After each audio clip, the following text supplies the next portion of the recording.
May God bless your day and your week. Welcome to this deep dive. It is great to be here. So, picture a warlord. Like, this guy has an unstoppable iron army, right? Yeah.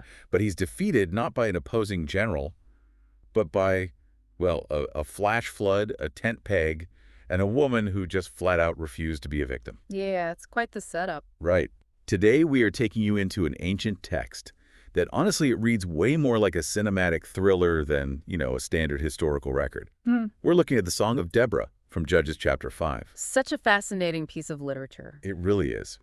And our mission for this deep dive is to unpack this complex poetry using the insights from two major Portuguese study Bibles, the Holman and the NEE editions. It is a phenomenal text to pull apart because, on the surface, you're looking at a victory song. It's praising God for this impossible military triumph over a Canaanite commander named Sisera. But there's, a lot more going on under the surface. Oh, absolutely.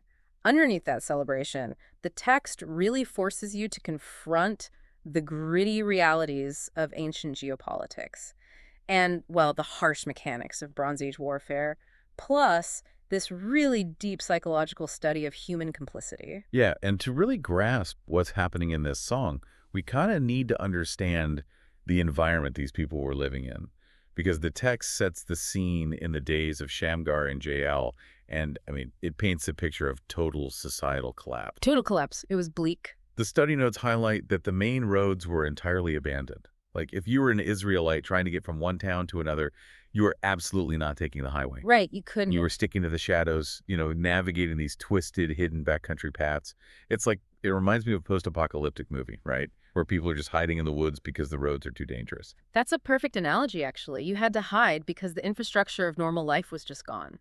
The highways were effectively controlled by the Canaanite overlords. Meaning you're basically risking your life just to travel. Exactly. You were either going to be violently ambushed by bandits or you were going to face, ruinous extortion just to get down the road. The Canaanites had this absolute stranglehold on the region's economy and its physical security. But here is where I get, really tripped up. The text mentions there were 40,000 men in Israel, but not a single shield or spear among them. Yeah, a totally disarmed populace. But tactically, how does a nation even get to that point? Did the Canaanites just, sweep in and confiscate every piece of metal they had? Well, it's a combination of physical subjugation and a much deeper cultural decay. The theological reason provided in the text and the study notes really emphasize this, is that the people had chosen new gods. Oh, wow, so they just assimilated. Exactly. They assimilated into the surrounding Canaanite culture, abandoning their covenant with God, and the direct consequence of that assimilation was the total loss of their autonomy. So by blending in, they basically lost themselves. Precisely. When you adopt the gods of the empire that's oppressing you, you forfeit your distinct identity and your ability to defend yourself. War arrived at their gates, and they had absolutely zero military infrastructure to meet it. Man. So you have this terrified, disarmed populace just hiding in the woods, and out of that massive vacuum, a woman named Deborah takes control. Yeah, she steps right into the gap. Which is wild, because in such a deeply patriarchal, ancient Near Eastern society, how does a woman end up calling the shots and, rallying a militia? Well, think about the specific title the text gives her. She arose as Mother in Israel. A mother in Israel. Right. And that isn't just a nod to her being a prophetess. It is an indictment of the era. She is stepping into this gaping societal leadership vacuum. Because the men have completely failed to act. 100%. The traditional patriarchal structures of protection had just evaporated. The men were either hiding, compromised, or, as we said, completely unarmed. They were just gone. Yeah, so the title Mother in Israel really highlights her fierce protective femininity stepping up when masculine leadership was entirely absent. She rallies the people because literally no one else will. Okay, I understand the leadership dynamic, but tactically, this still sounds like a complete suicide mission. Deborah rallies this militia alongside her general Barak. But, courage doesn't stop a charging chariot. No, it definitely doesn't. You have 40,000 men with basically farm equipment going up against an advanced professional Canaanite army equipped with iron chariots, led by Sisera.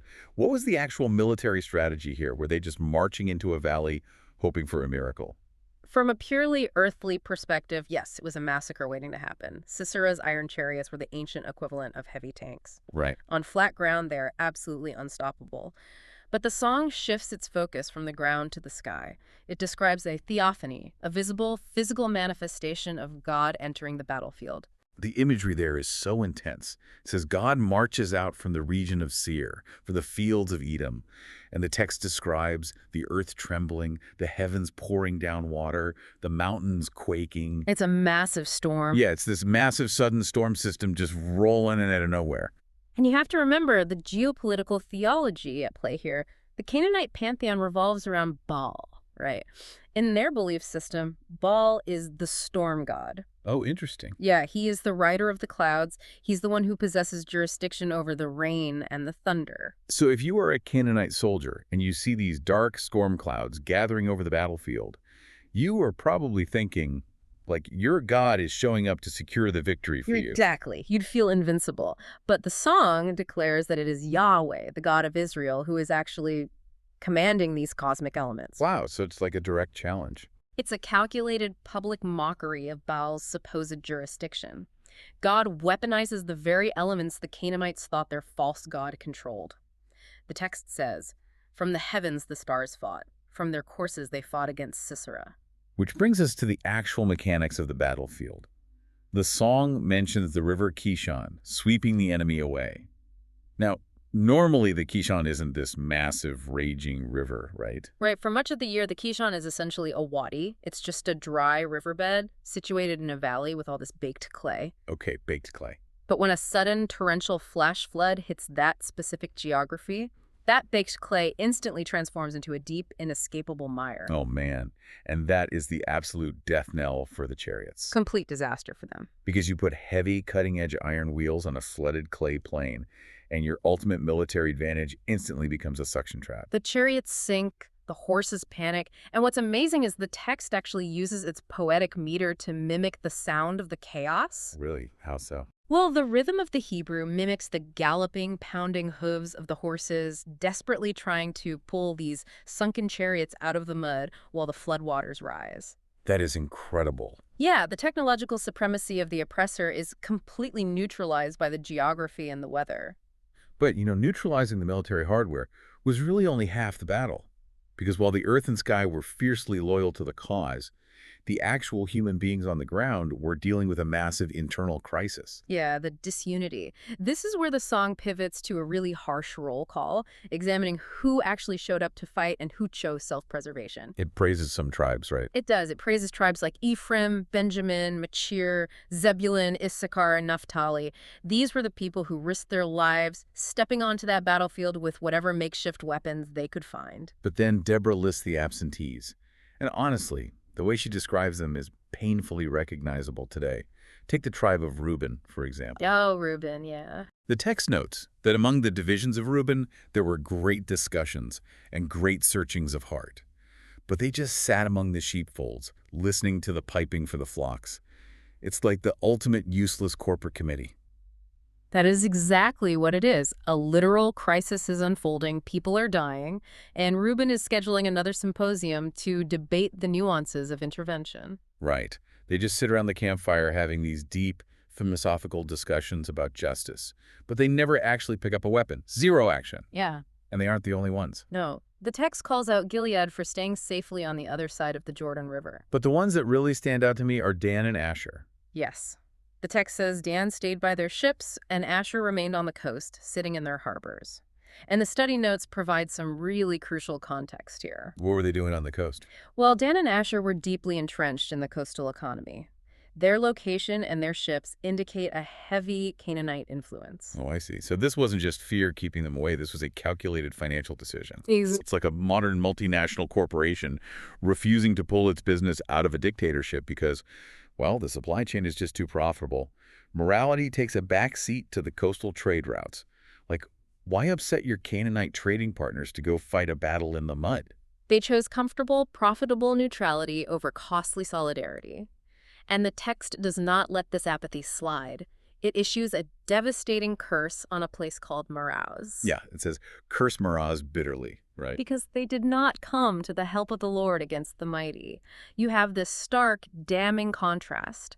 The stars in the sky and the waters of the earth are violently rejecting the oppressor, while God's own people, or at least a significant portion of them, just stand by and watch. Man. So, okay, let's get back to the battle. The Canaanite army is drowning in the mud, the Israelites are routing them, and the great general Sisera realizes he is trapped. Right, he knows it's over. So he abandons his state-of-the-art chariot and takes off on foot, just running for his life. Which brings us to the climax of the narrative, focusing on two women in two very different settings. It's a brilliant cinematic shift.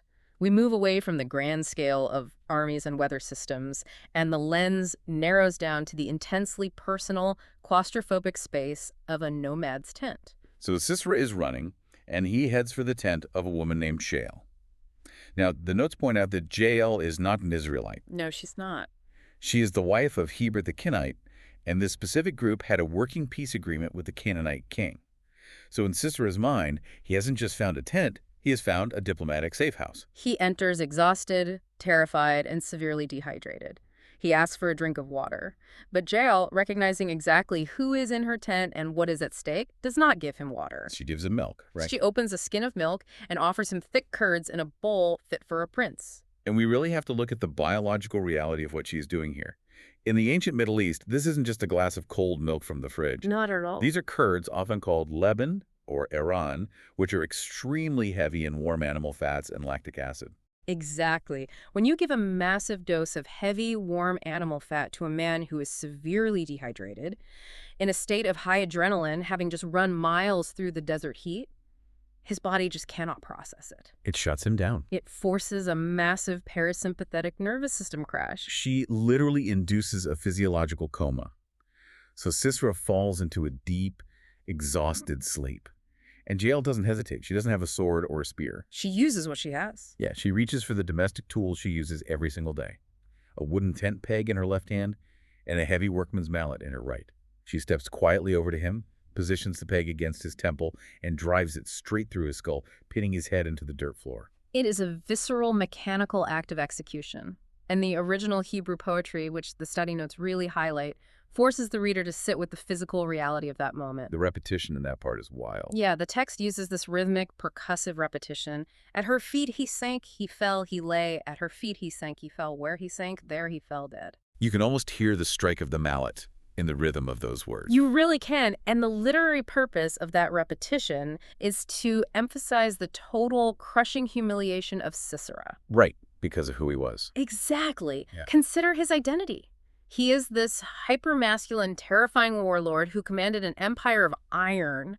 His death is not some glorious end on a battlefield crossing swords with another great warrior. No, it's not. He is permanently, violently stopped by a woman inside a tent using camping equipment. And because of this, the song declares Jael most blessed among women. Wow. But the narrative doesn't stop with Sisera bleeding out on the dirt floor.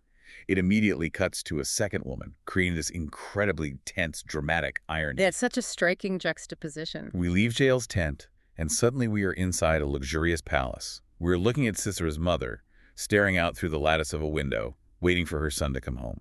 It's a masterful psychological shift. You have a mother anxiously wondering aloud, why is his chariot so long in coming? Why is the clatter of his chariots delayed? But we, the listeners, know the clatter is delayed because the chariots are buried in the mud and her son's skull is pinned to the floor.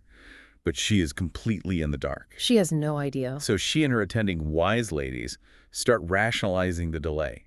And the mechanics of how they rationalize it reveal the absolute darkness of this empire. They assume he has won, of course. To them, the only logical reason for a delay is that there is simply too much loot to divide. But you have to look closely at what they classify as the spoils of war. The study notes bring this out, particularly the NAA translation, and it is chilling. They are not just talking about gold or livestock, they are casually discussing captured women. It's brutal. The literal translation of their anticipation is that Sisera is dividing a womb or two for every man. It is a stark clinical reduction of human beings. These captive women are stripped of their humanity, their names, and their dignity, reduced entirely to functions of sexual violence and reproductive slavery. And the women in the palace are just sitting there sipping whatever they drink, casually anticipating the arrival of beautifully dyed, embroidered garments for Sisera's neck. While waiting for enslaved people. Yeah. Right alongside those garments, They are eagerly awaiting the arrival of enslaved women who have just been ripped from their slaughtered families. It paints Sisera's mother as a deeply complex and disturbing figure. You know, you have the universal human pity for a mother waiting for a son who is never returning. Right, you almost feel bad for her for a second. Exactly. But that pity is immediately suffocated by her total complicity in systemic cruelty. She possesses zero empathy for the women her son captures. She is eagerly awaiting the spoils of human trafficking. Yes, she expects her invincible son to bring back broken women, completely oblivious to the reality that her son has just been definitively broken by a woman he would have underestimated.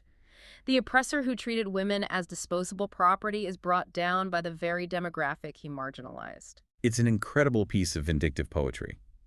And that brings us to the resolution. The song shifts its tone one last time, ending almost like a psalm. It's a powerful shift. It lays out this definitive prayer. So may all your enemies perish, Lord, but may they who love you be like the sun when it rises in its strength.